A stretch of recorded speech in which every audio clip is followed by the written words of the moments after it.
निशांत कुमार बिहार के नए मुख्यमंत्री बन सकते हैं। बीजेपी निशांत कुमार को नया मुख्यमंत्री बना सकती है। निशांत कुमार के नाम पर बीजेपी अब राजी हो गई है। बड़ी खबर यही है बिहार की राजनीति की इस वक्त। जो निशांत कुमार पिछले साल 1.5 साल से राजनीति में चर्चा का विषय बन गए। जदयू लगातार डिमांड कर रही थी बीजेपी से, साथ ही साथ नीतीश कुमार से, कि निशांत को मुख्य धारा की पॉलिटिक्स में लाया जाए और सीधे नीतीश कुमार की जगह मुख्यमंत्री का चेहरा बनाकर पेश किया जाए। लगता है वो सब कुछ 2025 में हो जाएगा। अब क्यों हमने आपको बताया कि निशांत कुमार को बीजेपी ने स्वीकार कर लिया है? दरअसल बीजेपी के एक बहुत बड़े नेता है, फायर ब्रांड नेता कहलाते, काफी वरिष्ठ नेता भी हैं, अश्वनी कुमार चौबे ने अंदर की बात बताई है। चर्चा में हमारे साथ प्रदीप झा सर जुड़े हुए हैं, राजनीतिक विश्लेषक है। सर, आपका चर्चा में स्वागत है।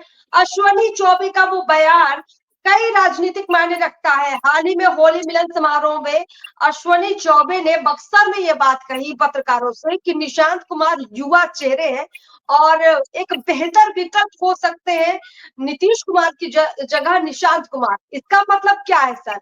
बीजेपी में ये चर्चाएं अब आम हो चुकी है, बीजेपी ने स्वीकार कर लिया है। क्या है अंदर खाने की खबर चर्चा? इसको दो तीन एक तरीके से हम समझ सकते हैं अर्पिता। सबसे पहली चीज तो ये है समझने के लिए कि अश्विनी चौबे भारतीय जनता पार्टी के कोई अधिकृत प्रवक्ता नहीं है, इसीलिए अश्विनी चौबे का बयान उनका व्यक्तिगत बयान माना जाना चाहिए, नंबर 1। नंबर 2, अश्विनी चौबे कैसे इस बात का विरोध कर सकते हैं व्यक्तिगत रूप से, जब खुद अश्विनी चौबे अपने पुत्र के टिकट के लिए इस बार प्रयासरत है फिर, और उनके सांसद रहते हुए, मंत्री रहते हुए उनके पुत्र अरिजीत शाश्वत चौबे पहले भी विधानसभा का चुनाव भागलपुर से लड़ चुके हैं, हार गए थे। ठीक है, तो निश्चित रूप से कॉमन इंटरेस्ट है दोनों का, स्वार्थ दोनों का बराबर का है, तो इसीलिए इस बात का विरोध करने का कोई कारण नहीं बनता। दूसरा पॉइंट, ठीक है। तीसरा मामला यह है कि भारतीय जनता पार्टी, आज की भारतीय जनता पार्टी, वर्तमान भारतीय जनता पार्टी, कहीं ना कहीं आप देखेंगी कि इसके लिए सत्ता सर्वोच्च प्राथमिकता हो गई है। इस बात में कहीं कोई दो मत नहीं है। सत्ता के लिए भारतीय जनता पार्टी नीतीश कुमार नहीं, निशांत कुमार को भी स्वीकार कर लेगी अगर भारतीय जनता पार्टी की मजबूरी होगी तो। ठीक है, इस बात में कहीं कोई शक नहीं है। इसीलिए इस बात से हम सहमत हो सकते हैं कि अश्विनी चौबे का जो बयान है वही बयान भारत आने वाले दिनों में, अगर ऐसी कोई परिस्थिति बने तो भाजपा के हाईकमान अमित शाह, नरेंद्र मोदी का भी बयान हो, ये मैंने फैसला हो सकता है। इस बात में कहीं संदेह करने का कोई कारण नहीं बनता। ठीक है, क्योंकि भारतीय जनता पार्टी, आज की भारतीय जनता पार्टी एन केन प्रकार सत्ता में आना ही चाहती है। ठीक है, इसीलिए कहीं से कोई, और चौथी बात यह है कि भारतीय जनता पार्टी ये बात मान चुकी है कि बिहार में हम अपने बलबूते पर सरकार नहीं बना सकते। ठीक है, ये भारतीय जनता पार्टी लगभग स्वीकार कर चुकी है, इसका ये संकेत है। बिल्कुल प्रदीप जी, अश्विनी कुमार चौबे का वो बयान ये भी बताता है कि बिहार में बीजेपी को सत्ता चाहिए, भले ही मुख्यमंत्री कोई भी हो, नीतीश कुमार हो या उनके बेटे निशांत कुमार हो। और इसके साथ साथ प्रदीप जी, एक और बड़ा सवाल है, बीजेपी अपने कई नेताओं के जरिए कुछ अलग अलग माहौल बना रही है। कभी कहती है कि बीजेपी अपना चेहरा लेकर आएगी, अपना मुख्यमंत्री बिहार में बनाना चाहती है। कभी हमने ये बात सम्राट चौधरी के जबान से भी सुना, संजय जायसवाल के जबान से भी सुना, कई नेताओं की जबान से बातें सामने आई। बाद में बातें पलटी कि नहीं, नीतीश कुमार के चेहरे पर ही चुनाव लड़ेंगे, उनको ही मुख्यमंत्री बनाएंगे। फिर बीच में अमित शाह का बयान आया कि नहीं नहीं, जो मीटिंग होती है तमाम बड़े नेताओं की, जो कोर कमेटी होती है, उसपे ही तय होगा कि कौन मुख्यमंत्री का चेहरा होगा। समय समय पर बीजेपी के बड़े बड़े नेता जो है वो बयान को थोड़ा बदल रहे हैं।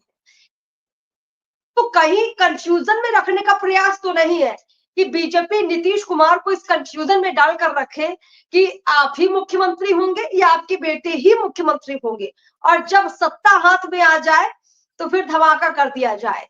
क्या इस तरह की राजनीति बीजेपी करती रही है?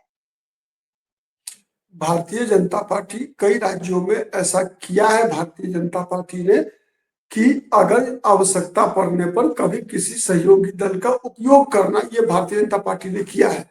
लेकिन बिहार कुछ अलग केस है अर्पिता। दिक्कत ये है कि बिहार में भारतीय जनता पार्टी या संघ परिवार, जिसको आप कहती है आरएसएस, विद्यार्थी परिषद, बजरंग दल, विश्व हिंदू परिषद वगैरह, काम नहीं करती है। जो काम करेगा वही तो परीक्षा के दौरान उसके अंदर आत्मविश्वास। बिहार में भाजपा या संघ परिवार जिसकी चर्चा होती है पॉलिटिकल सर्किल में, तो ये लोग काम ही नहीं किए हैं, करते हैं ये लोग। ठीक है, तो यहाँ पर जब आपका काम ही नहीं है, आपने साल भर पढ़ाई किया नहीं, तो परीक्षा से डर लगेगा ही लगेगा आपको। ठीक है, जो विद्यार्थी पढ़ेगा वही ना परीक्षा में उत्साह के साथ जाएगा कि नहीं मैं परीक्षा पास कर जाऊंगा, मेरा इस बार मेडिकल हो जाएगा, इंजीनियरिंग हो जाएगा, मुझे परीक्षा। तो यहाँ दिक्कत यह है कि बिहार में भारतीय जनता पार्टी आज 20 वर्षों से कंफ्यूज्ड है। ठीक है, मैं बताऊं आपको, संगठन के स्तर पर, विचारधारा के स्तर पर आज से 20 वर्ष पहले भारतीय जनता पार्टी बिहार में अधिक मजबूत थी। आज भारतीय जनता पार्टी पराश्रित है। ठीक है, परजीवी है। भारतीय जनता पार्टी बिहार में परजीवी बन गई है, इसलिए कि भारतीय जनता पार्टी ने बिहार में कोई काम नहीं किया है। ठीक है, अगर ये काम किए होते तो आज आप अनुमान लगाइए ना कि भारतीय जनता पार्टी त्रिपुरा जैसे राज्य में, जहां 30 वर्षों तक कम्युनिस्टों का शासन रहा, ठीक है, वहां पर जाकर सरकार बना सकती है। असम में जहां 35% मुस्लिम आबादी है, वहां भाजपा सरकार बना लेती है। हरियाणा जहां पर भारतीय जनता पार्टी का कभी भी कोई बहुत बड़ी ताकत भाजपा नहीं रही, वहां भी बीजेपी सरकार बना लेती है। उत्तर प्रदेश जैसे राज्य जो कि सामाजिक रूप से बिहार के बराबर ही है, वहां पर Bharatiya Janata party 50% plus vote लेकर आती है। पश्चिम बंगाल जहां पर 30% मुसलमान है, वहां भारतीय जनता पार्टी हिंदुओं का 70% वोट ले आती है।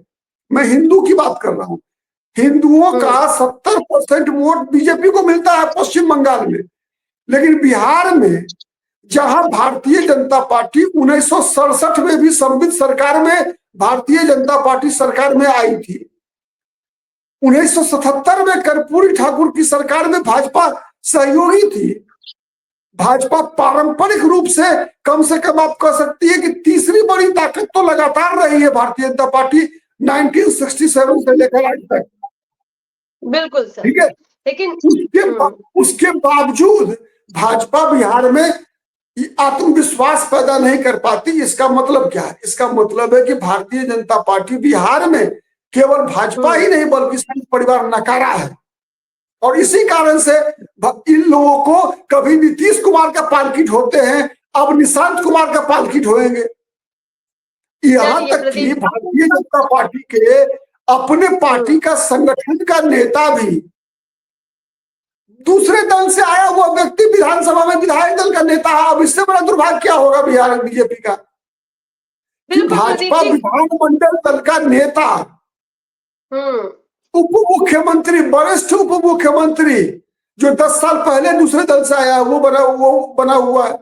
तब इससे बड़ा दुर्भाग्य क्या हो सकता है बिहार में बीजेपी का? तो इसीलिए बीजेपी निशांत कुमार का पालकी ढोएगी ही ढोएगी। क्या दिक्कत है? ठीक है प्रदीप जी, आपने कहीं ना कहीं जितने उदाहरण दिए, एक बात तो स्पष्ट है कि बीजेपी ने काम अपने संगठन को मजबूत करने के लिए बिहार में उतना नहीं किया है कि आज भी वो ताकत दिखाए कि भाई हम नीतीश कुमार को साइडलाइन करेंगे, अपना मुख्यमंत्री बनाएंगे। वो ताकत अभी बीजेपी नहीं दिखा सकती है क्योंकि काम हुआ ही नहीं। इसलिए निशांत जैसे चेहरे जो कभी राजनीति में दिखाए भी नहीं पड़ते थे, जो परिवारवाद सबसे बड़ा मुद्दा था, आज बीजेपी के वही बड़े बड़े नेता वो नीतीश कुमार के बेटे निशांत को लेकर कितने अच्छे अंदाज में बातें रखते हैं कि भाई ठीक है, बढ़िया है, नया युवा चेहरा, मुख्यमंत्री बनना चाहेंगे तो बनवा देंगे। बड़ा हास्यास्पद। खैर, चर्चाएं आगे भी चलती रहेंगी प्रदीप जी। बहुत बहुत शुक्रिया आपका हमारे साथ जुड़ने के लिए, तमाम बातचीत के लिए बहुत बहुत शुक्रिया।